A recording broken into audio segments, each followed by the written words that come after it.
Good evening. I'm Spot On Weather meteorologist Matthew Euler, and welcome to the Teleconnections discussion.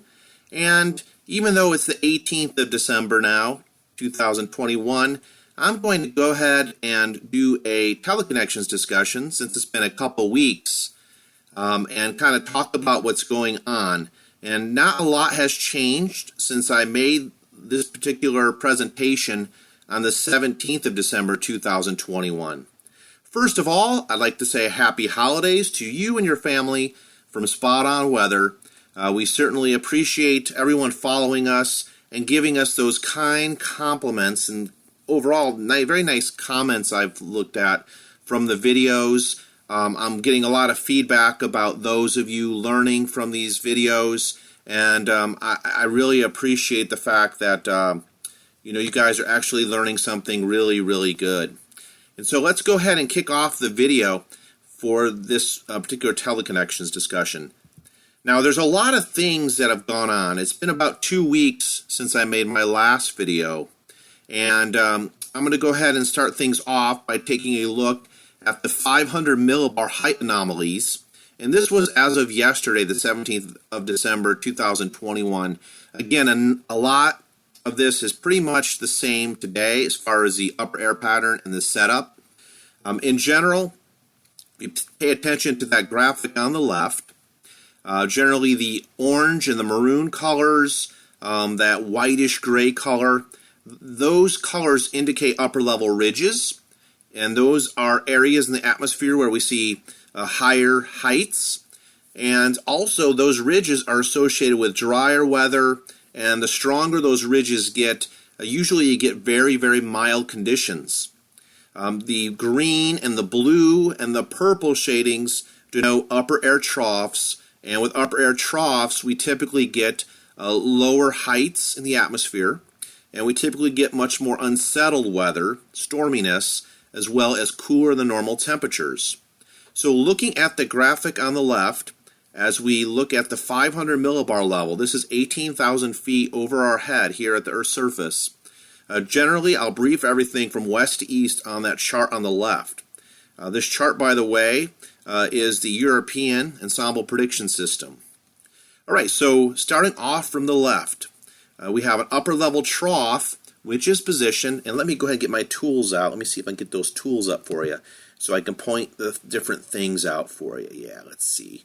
I'll do the laser pointer again. Okay, so right now we have an upper level trough right in this location, which is extending southward over Siberia. We have an additional upper level trough. There's a little bit of weak ridging there between central Siberia and East Asia, but in general we have another fairly deep trough there located over Eastern Asia. And I'll talk about it here in a moment. There's actually a typhoon that we had going on in the western Pacific Ocean this past week. And as this trough interacts with the typhoon, it generally will tend to pick that typhoon up and move it poleward or increase the latitude on the typhoon. In general, as we continue to move, the trough over East Asia, moving our way towards the east, we have an upper level ridge which extends from the north central Pacific into the Bering Sea at this location. And it's a fairly significant upper level ridge. Moving further to the east, we do see a weak trough over the central North Pacific Ocean, followed by this downstream ridge over the northeastern Pacific. And then over the U.S. West Coast and Western Canada, we have another upper level trough, and then that's followed by this subtropical ridge that's situated over the Gulf of Mexico into Florida. And that ridge axis is extending all the way up into New England, and it's resulting in quite a mild period of weather for the eastern United States. Many of you are probably going outside your homes, and you're thinking to yourself, I don't even need a jacket today, it's so mild. And that's due to the positioning of this fairly strong upper level ridge.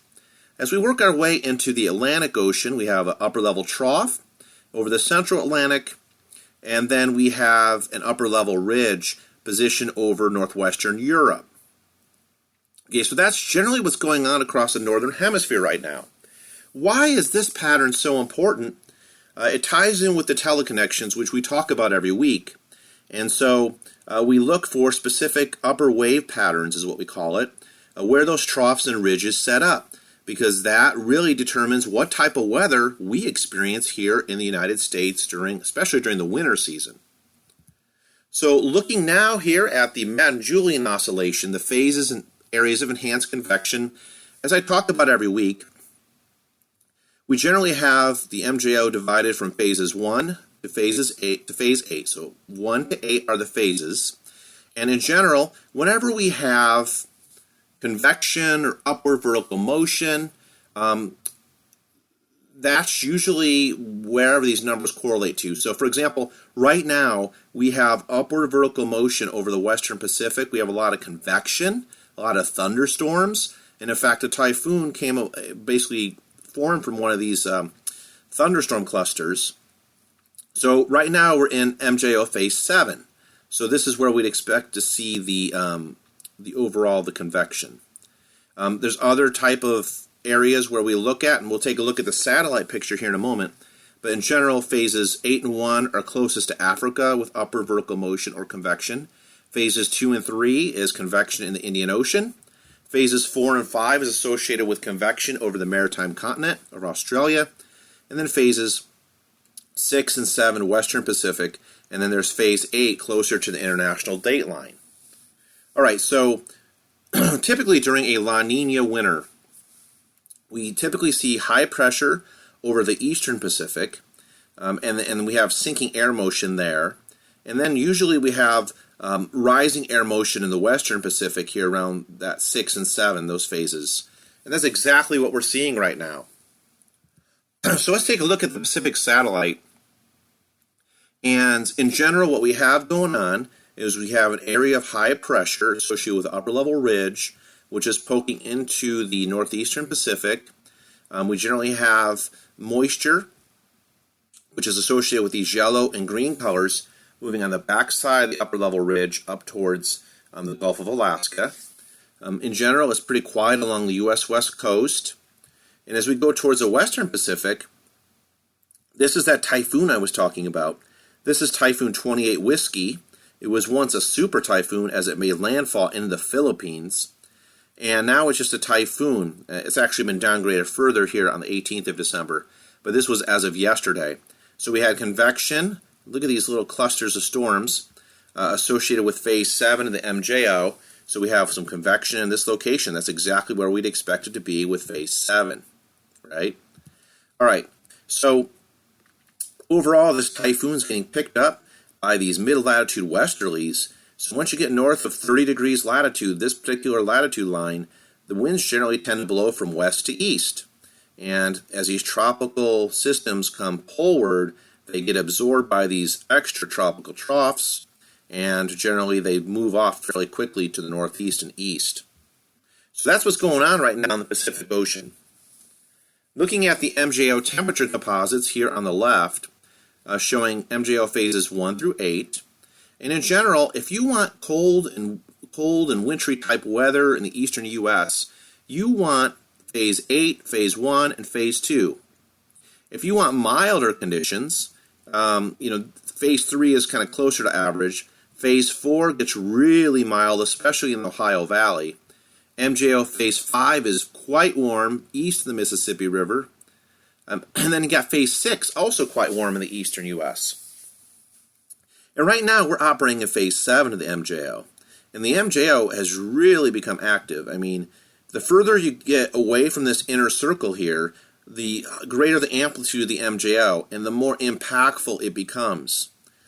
So right now we're situated in MJO, in this location, MJO phase 7. The green line here shows the forecast according to the GFS ensemble system. And generally it shows that we're moving towards phase 8. Okay, so phase 7 all the way through about New Year's Eve, 31 December, and then transitioning in towards phase 8. You see these yellow lines here? These are the different ensemble members, and their projections of what's going to happen in the future. Now, the further apart these lines get, the more uncertain the forecast. Right, now let's take a look at the GFS Operational MJO forecast here on the left. And again, I want you to pay attention to these diagrams, right? So phases 8 and 1 associated with convection in the Western Hemisphere and Africa. If the MJO is in phases 2 and 3, you got the convection, upward vertical motion in the Indian Ocean. Phases 4 and 5 associated with convection near Australia over that maritime continent. And phases 6 and 7, that's where we've been sitting now for about the last 10 days. And in general, the green line indicates the GFS ensemble system we just looked at, and this blue or the aqua color line represents the forecast from the NCEP GFS model. But in general, look how long we were sitting in the inner circle here, where MJO was pretty much negligible. But now we're working our way, we're in phase 7. Look at our temperature composites for December, January, and February. Phase 7, it's still slightly above average for the eastern U.S. So we're looking at a general motion towards phase 8 for MJO. If you look at, this is courtesy of Kyle McRitchie, this graphic on the right. CFS is showing a much more amplified transition to phase 8 by early January. If you look at these lines, look at where we're heading. On New Year's Day, on the 1st of January, we're just crossing over to phase 8 territory of MJO. January 6th, January 11th, we're still in phase 8 for the first 11 days to 12 days of January, and then we work our way out towards phase 1. Now, I did look at today's updated version of this, and the only difference really is that it's not as amplified, and it generally goes something like where my red circle there is, my laser pointer. Generally wraps around still into phase 8 and 1, but ultimately it goes into 2. And so we're going to have to keep an eye on this. I did read up on some research this past week, and it was really nicely done, by the way. It stated that during La Nina winters, you typically get the MJO to move very slowly through phases 6 and 7. Now, I don't have the graphic on here. Okay, I may include it in my next video. But during La Nina, you generally get rising air motion here in this particular area of the Western Pacific, the upward vertical motion, generally out here. And you get that sinking air motion again over the eastern and central equatorial Pacific because the water is much cooler than normal here, so that promotes sinking air. We got warmer than normal water out towards the Western Pacific. That results in rising air motion. Right, so a lot of interesting things. MJO is definitely playing with our pattern right now. Looking at the La Nina update, yes, the circulation is apparent that we are in a La Nina winter. Generally, what we're looking at in this graphic, red and orange shading indicates above normal water temperatures. The blue shading indicates below normal water temperatures. Okay, so you see this big area of blue. That's indicative of colder than normal waters, especially when we look at the Nino 3.4 region. We're looking at below normal water still remaining persistent in the Gulf of Alaska, as well as above normal water out over the Western Pacific and the North Central Pacific. And the temperatures are running well above normal in the Gulf of Mexico as well. So overall, if we look at this Nino 3.4 index, what's going on in the Nino 3.4 region, you can see the blue line here represents the tendency or the trace of the water temperatures. Now at the 0 line we're normal according to climatology, but the blue line here is the real-time water temperatures in that Nino 3.4 region. So you notice recently here since December 3rd we made a slight drop off. So now we're sitting at about negative about 0.94 degrees Celsius below normal water temperatures in the Nino 3.4 region. So we are approaching moderate La Nina territory. We have cooler than normal water again in that Gulf of Alaska up into the Northeast Pacific, as well as a warmer than normal water over the North Central Pacific and Western Pacific. And with the upper air pattern, we've had this persistent ridge right in this location, and it's been poking up into the Bering Sea, into the Western Aleutians. Generally, if we want cold and winter weather in the east, we want that ridge to move into the Gulf of Alaska, and then even with those rising heights, even move a little bit further to the east over western Canada and the west coast of the U.S. Looking at the La Nina classifications again, these are your categories in the bottom. I won't necessarily read these. In general, you can see what the classifications are for weak La Nina, which now we're actually cooler than this, right? Weak goes to 0.9 degrees Celsius temperature anomalies. We're at 0.94. Then moderate run 1 to 1.4 degrees Celsius anomaly, and then strong 1.5 to 1.9 degrees Celsius anomaly. There's your Nino 3.4 region right in here.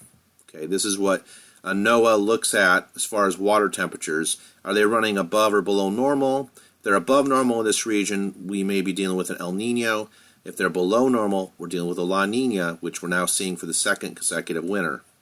Here is the actual bounded box, the latitude and longitude coordinates for the Nino 3.4 region.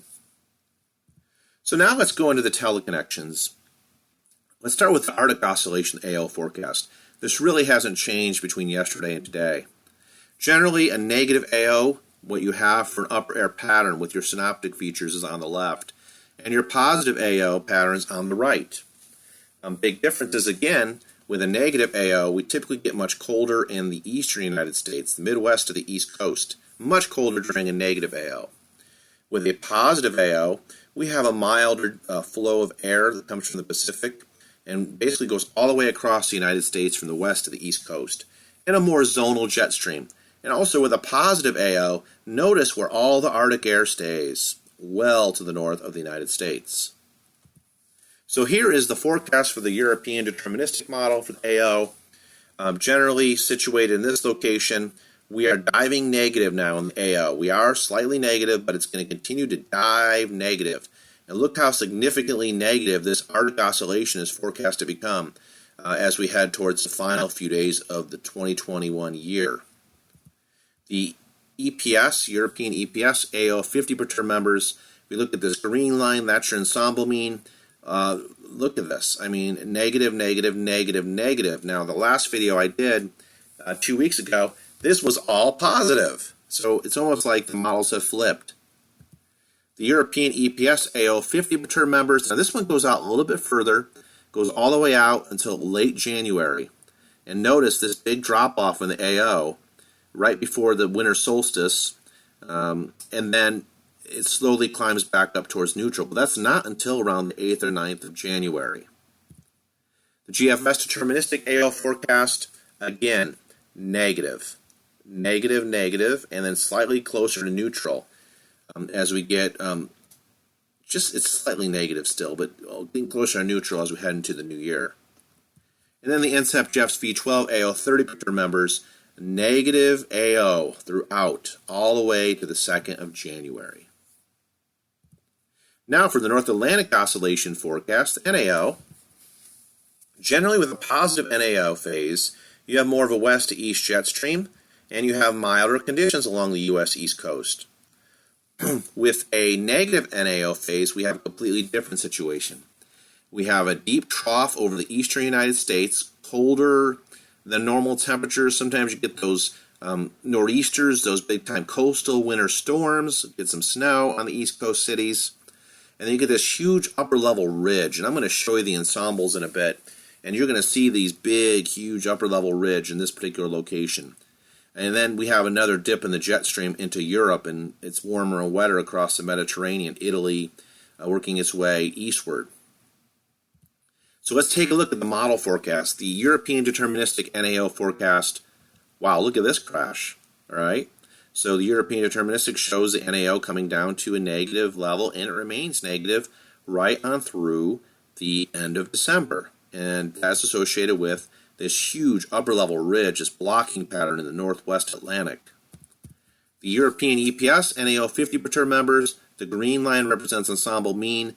Again, look at this, negative all the way throughout the period, all the way to the new year. European EPS, NAO 50 perturb members, the green line represents the overall ensemble mean, showing a negative NAO all the way until mid-January. And then the GFS deterministic NAO forecast.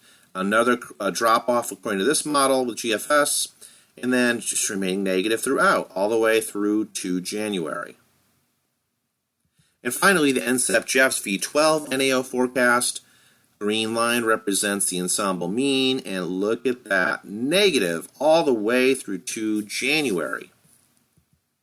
On to the Pacific North American PNA forecast. Now this one is a big This one's playing big right now into the overall jet stream pattern and generally the way things are working out in the United States right now. Now, bottom left, I show the overall pressure pattern with surface temperature anomalies, rather, during a positive PNA. And the bottom right represents a negative PNA. That bottom right graphic is exactly what we're seeing right now, the negative PNA, where you're getting upper level trough that's remaining pretty much stationary. There's not much of a progressive pattern right now where things are moving west to east, the troughs and the ridges. This trough is just parked over the northwestern U.S., down the west coast, and in parts of western Canada. It's not moving. So we are completely in a negative PNA. Why is that important? Because downstream of that trough over the western U.S., we have this upper level ridge over the southeastern, mid-Atlantic, and sometimes it extends all the way up into New England in the wintertime. Let's look at these models. Wow. This is European deterministic PNA forecast. As long as it remains below this zero line, we're in negative territory. And look at this. Since early December, the dark blue line here represents the past, and look at the forecast, this white circled area, these white circled balls here. This represents the forecast into the future, and it is sharply negative through the end of December. There is no sign, according to the European model, of this thing getting close to neutral. European EPS, PNA 50 perturb members, ensemble mean is the green line, and look at how negative this stays all the way through 1 January. European EPS, PNA 50 perturb members, green line, ensemble mean, negative, negative, negative, maybe closer to neutral by the end of the first week of January if we're lucky. And then GFS deterministic PNA forecast, look at this, negative, almost the whole month of December. And look how it just forecasts to remain negative, right on through early January. And then the NCEP GEFS V12 PNA forecast, 30 perturb members, ensemble mean, that green line, completely negative, right on through the 2nd of January. There's just not much change to this Pacific North American PNA forecast, just nothing. So now let's move on to the Eastern Pacific Oscillation forecast. Now the big differences on the left between the negative EPO and the right, the positive EPO, are the positioning of these pressure systems. So look at this upper level ridge with a negative EPO. Generally positioned south of the Alaska area, the Aleutian Islands, which it's not far off from that right now, actually. Again, I'll show you the ensembles to show you what it looks like right now. But it's definitely trending, if not already, at a negative EPO state. What does that do for us? The thing is if this upper level ridge remains too far to the west, the negative PNA remains in place, and you get this trough that continues over the U.S. West Coast. But if you get this negative EPO, if you get that high, the upper level ridge to move just a little further east, that's going to dislodge the colder air on its front side down into the United States, into the Midwest and East Coast. With a positive EPO, we now have an upper level low in the Gulf of Alaska. We have higher pressure to the south of that. So what does that do? The upper level low, sometimes people call it the Aleutian low. And generally these purple lines, these arrows, purple arrows represent the jet stream. Generally the jet is fairly strong, zonal, west to east, blown hard across the North Pacific Ocean in the wintertime. And then that floods the North American continent with milder air, especially south of the U.S.-Canadian border. With a positive EPO, look where your Arctic and coldest air remains up over that location, the Arctic area. Here's the forecast. Whoa, look at that. Look at that sharp drop off to negative according to the European deterministic. The 20th and 21st of December, it's dropping down hard to negative, almost at a magnitude of -5. And then it shows a fairly rapid rise back to neutral by around Christmas Eve. And then positive after that. European EPS, EPO, 50 perturb members. Look at this drop off to negative, and then the slow climb back up to positive by Christmas, and then fairly neutral after that. European EPS, 50 perturb members, showing a major drop off to negative for the EPO, and then a rise by early January back to slightly positive, then back to negative, and then neutral and positive again. And then the GFS deterministic EPO forecast.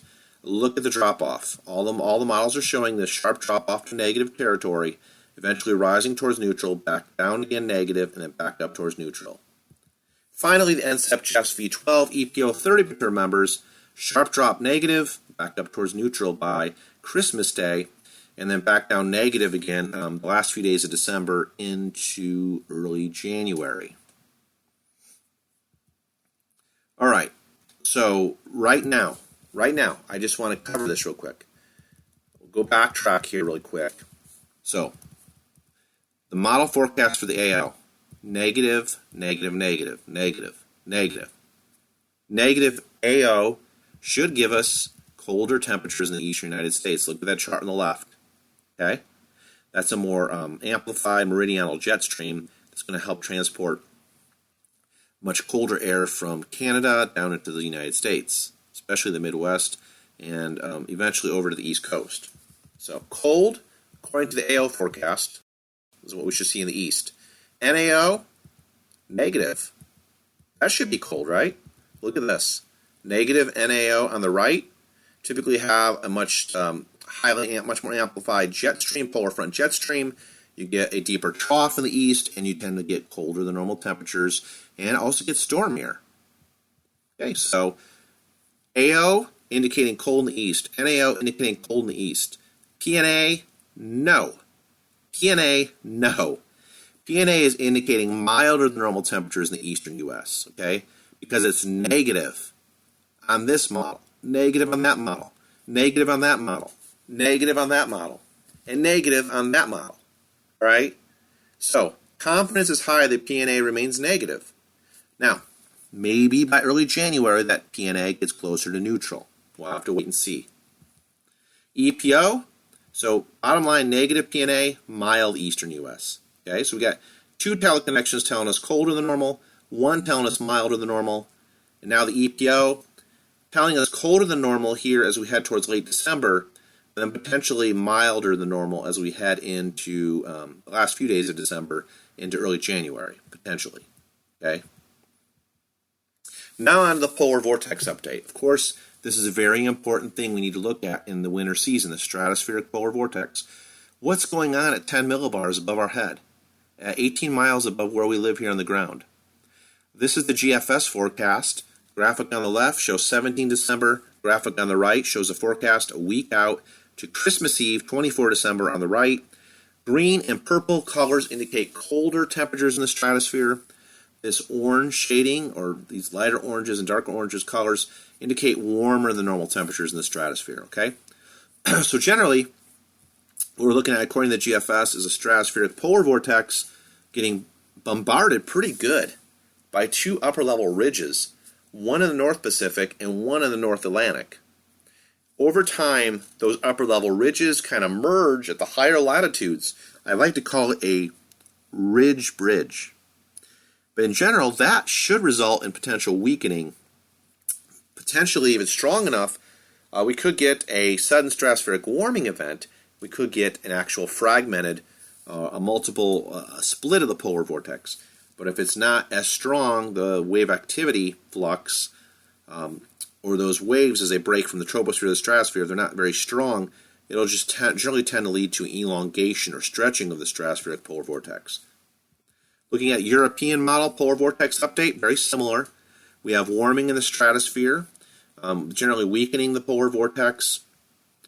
Again, this is on 17 December, what it looks like. This is on Christmas Eve. So you notice these much colder than normal stratospheric temperatures over Greenland. Warmer than normal stratospheric temperatures are located over northern Europe, over the Arctic Ocean area. And then the GEFS, the GFS Ensemble Forecasting System Polar Vortex Update. Generally showing by next Friday on Christmas Eve, we have stratospheric warming temperatures there across, looks like Siberia, into the Arctic Ocean area, and colder than normal temperatures associated with the vortex over Hudson Bay, Canada. Now let's take a look at the upper air pattern. We're going to look at the European EPS first, and then we'll move in this slide to the NCEP GEFS, GFS Ensemble Forecast System. So looking at, this is the forecast for Sunday, 19 December. We generally have an upper level low and a trough well off the U.S. West Coast. By the way, these orangish colors here indicate upper level height rises or ridges.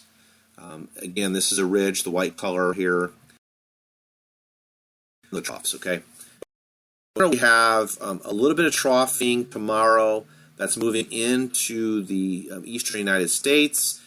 This is that huge upper level ridge. Looks like that ridge is somewhat broken down a little bit here. It's been very strong and persistent the past few days across the east, producing well above normal temperatures. But in general, we have a trough moving towards the east coast, and that's going to be in association with a surface cold front that's going to push through. Also associated with upper trough, we're going to get an area of low pressure to form along the front. As it pushes through the mid-Atlantic, we're going to get a pretty good good bit of rain across parts of Virginia and the Carolinas on Sunday, the 19th of December. If we go here to the upper right, showing the forecast for Tuesday, 21 December. Now look at the trough. It's still situated beneath this huge upper level ridge. This thing is really, really strong over the North Pacific. But look at where it is. It's ridging pretty much straight into the Bering Sea and the western and central Aleutian Islands. So trough beneath the ridge, and then we get a little bit upper level height rises on the front side of the ridge into Alaska as well as western Canada. And we have colder than normal temperatures and troughing across central and eastern Canada. Now look at this particular feature here over the northern Gulf of Mexico. This is our next shortwave trough and our next upper air disturbance that's forming. That's going to be important here on Tuesday, Wednesday, as a fairly significant low pressure system develops off the southeastern U.S. coast and then moves out to sea. Bottom left here shows the European EPS forecast at 500 millibars for, this would be for Saturday, Christmas Day, the 25th of December. Now notice where that trough goes. Started out way out here in the East Pacific, got stronger, deeper here, and then it's now positioning itself closer to the U.S. Pacific Northwest. But look at this upper level ridge still there over the North Pacific. It's not moving, right? Comparing these images, it's just not moving. And then the other feature is this upper level ridge over Greenland. All right, that's associated with that negative NAO forecast, by the way. And then finally, the bottom right, this shows, in general, the trough still remaining over the U.S. West Coast. This huge upper level ridge, not really moving anywhere, just continuing to dominate into the western Aleutians and Bering Sea. Then this other upper level ridge again, which is moving, it's basically situated over Greenland. And then we have a huge upper level trough. And that's associated with that storm system I mentioned. You know, here's the upper level trough getting going. And then by next Tuesday, this is the area of low pressure in that trough, much deeper. Now moving on to the NSAP GEFS 500 millibar forecast, very similar here for Sunday. We have troughing moving into the eastern U.S. with a wave of low pressure and some rain across the mid-Atlantic. A little bit of upper level height rises over the Intermountain West. That trough remains off the U.S. West Coast. We have this nice ridge over the North Atlantic into Greenland and that other North Pacific ridge. And then by Tuesday, the 21st of December, that trough remains off the U.S. West Coast. The ridge remains north of that. And then we've got that ridge remaining over Greenland. And then the lower pressure beneath that upper level ridge over Greenland, over Canada, eastern Canada, into the northwest Atlantic. And then bottom left here is Christmas Day forecast, generally showing a trough off the U.S. West Coast, that ridge persisting into the Bering Sea, and this ridge persisting into Greenland. And then another fairly deep, that deep trough continues there south of Nova Scotia off the northwest Atlantic. Finally, 28 December, generally showing that ridge remaining over the North Pacific, and then upper level height ridging there over Greenland, or maybe just to the west of Greenland by this point. So these two features, and I made a blog earlier this week on the Spot on Weather webpage, but these two ridges are so important. They're so important because, the higher these heights get and the warmer the temperatures get up at these higher latitudes, with time, that can sometimes translate to a much colder period, colder air moving south from the Arctic towards the United States. So, and a weakening of that polar vortex. Here, by the way, is a quick look at the Christmas Day 2021 forecast. I threw this as an extra bonus in the video, generally showing you where the temperatures will be mildest, generally south of Interstate 40. Temperatures are fairly mild in Texas for Christmas Day. For example, Houston sitting at 77 degrees for a high, New Orleans 73, Mobile 72, Pensacola 72, and then Florida. If you're going to travel down towards Florida, things are looking great. High pressure, mild conditions in the 70s during the day. And then, again, north of Interstate 40, just generally when the colder air you start feeling that colder air. So in general, it's going to be very cold across the Dakotas with single digits for highs into the teens. This is really where the coldest air is going to be located, eastern Montana into North Dakota and Minnesota. High of 38 for Chicago. And then over towards the East Coast cities, we're generally looking at highs in the 30s in Boston, as well as near 40 in New York City, down to about 50 in D.C. So just wanted to show you what it looks like. Now, as far as the actual precipitations and the storms, generally what we're looking at is, this has changed somewhat from yesterday. This was the forecast for the 25th of December. We did have some showers and even a little bit of snow over Pennsylvania with a disturbance moving through this northwestern flow, but that's now changed and dried out. Looks like it'll be stormiest for Christmas Day if you're traveling out towards the western U.S.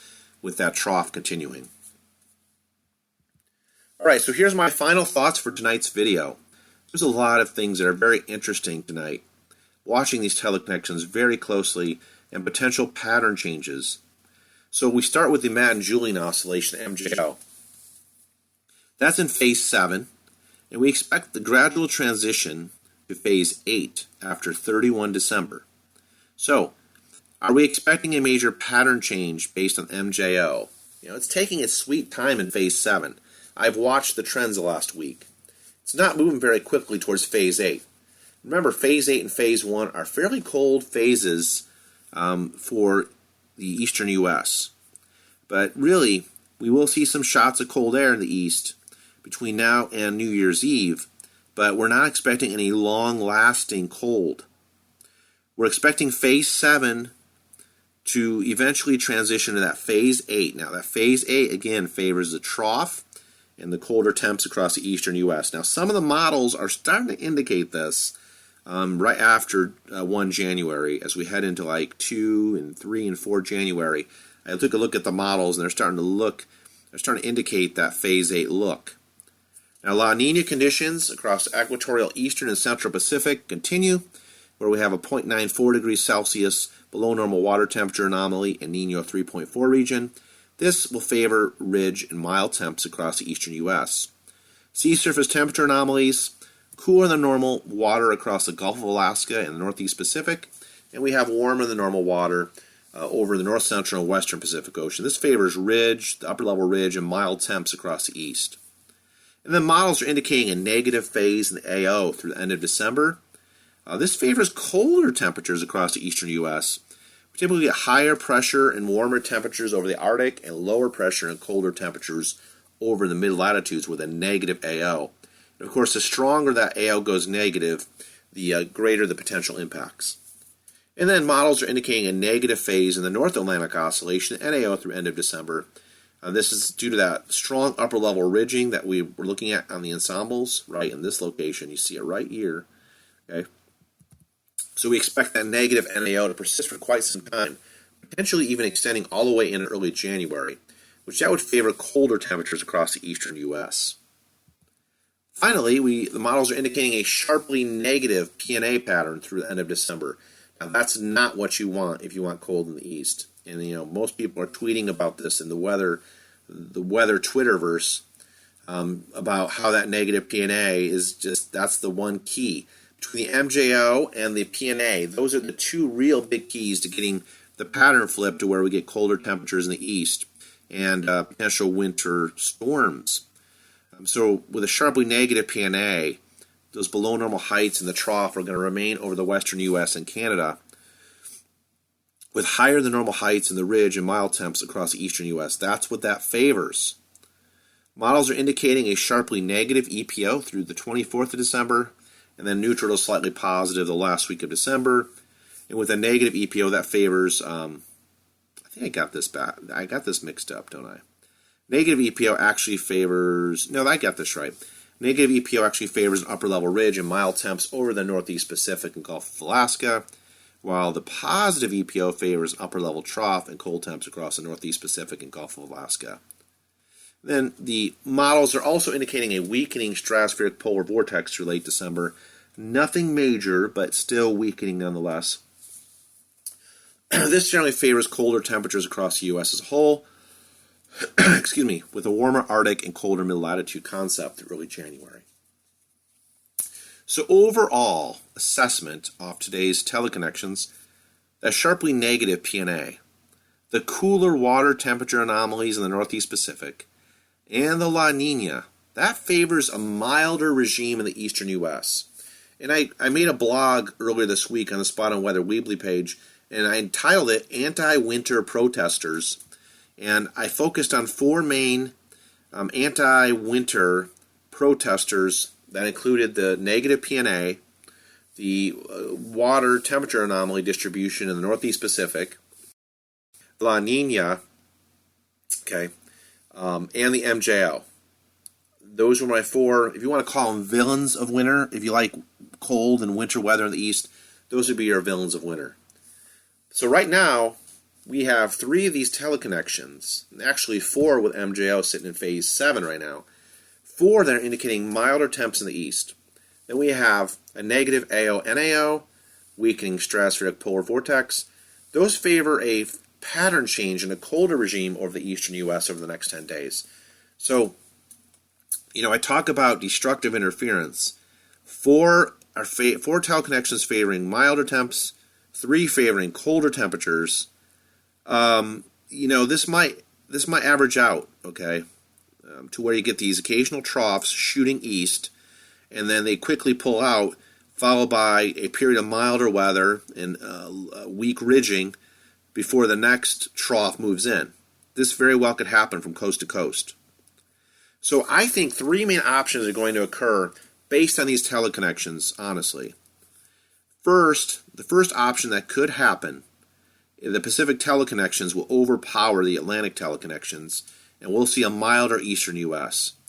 So that sharply negative PNA, how sharply negative and high magnitude that is, those cooler water temperature anomaly distributions in the Northeast Pacific and Gulf of Alaska, the La Nina, and then the MJO. Now, when does that Madden-Julian oscillation, the MJO, get out of phase 7 and get into phase 8? Will it get there? Will it stall out in phase 7? So overall, the Pacific teleconnections could very well be greater in magnitude and more forceful than the AO and NAO, the Atlantic teleconnections, okay? Second thing I could see potentially as an option is the Pacific, the Atlantic, and the Arctic influences tend to balance out over time, leading to average temperatures and a more zonal west to east jet stream across the United States from the west to the east coast. That's very possible. And then third, the high latitude blocking, the one over the northwest Atlantic, the one over the North Pacific, it ends up drastically weakening the polar vortex. We get a nice connection of the 2 ridges from the Atlantic and the Pacific side over the top at the high latitudes like we did last winter, and that sends a chunk of much colder air southward into the lower 48. So that is also a potential option, and I'm watching it closely. But in the short term, colder air is possible along the East Coast due to that negative NAO. And I think overall models will continue to struggle with the outcome of what's ahead the next 2 to 3 weeks. And it's due to all these different teleconnections, all these different feedback processes in play that are destructively interfering with each other. Okay. I wrote this on my blog yesterday, also on the Spot on Weather Weebly webpage.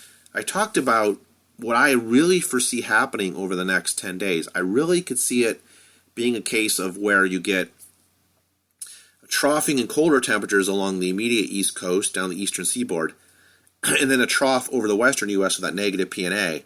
And in the middle, over the central U.S., from Texas northward, you get more of an upper-level ridge and milder than normal weather. So we could have a case of cold trough west coast, milder temps up in the central U.S. with the ridge, and then cold temps with a negative NAO on the east coast. Very possible. And actually, looking extensively at the charts yesterday, that's really what I really could see happening.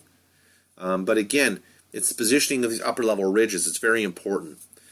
And I kind of mentioned that throughout this video. So there is a lot of interesting things going on in the atmosphere as I'm speaking tonight to you. And again, these models are going to jump all over the place. I've watched them go from milder on one run to colder on the next run. So it's very possible. It's going to take some time for these models to really lock on to, lock onto a really a solution, a consistent solution. All right, that wraps things up tonight. Spot on weather. Thank you so much for watching the Teleconnections discussion. Want to take the time again to wish everybody a very happy holiday season. Hope you're having a great holiday season at this point. Hope you find these videos interesting. Spread the word to your friends and family. We're at 488 now on the subscriber number. We'd love to hit 500. And I appreciate everybody watching these videos. And again, my main goal is to break these type of teleconnections down to easier terms to understand for you at home, to really understand the atmosphere much more clearer. And I hope you do that. All right, thank you everybody for watching. As always, Spot on Weather, where our motto is accuracy through precision. We take detailed analyses of everything we do. Check our website out, Spot on Weather Weebly, for the latest updates, forecasts, and also follow us on Facebook as well as Twitter. That's where we do our updates on a daily basis with the forecasts.